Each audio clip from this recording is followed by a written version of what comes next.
Meron akong problema. Huwag mo sabihin na naman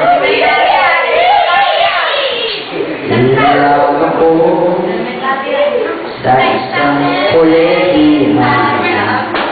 Hindi ko maintindihan. Huwag na natin idaan sa mabuting usapan, lalo lang madaragdagan ang sakit ng ulo at bibil sa tiyan.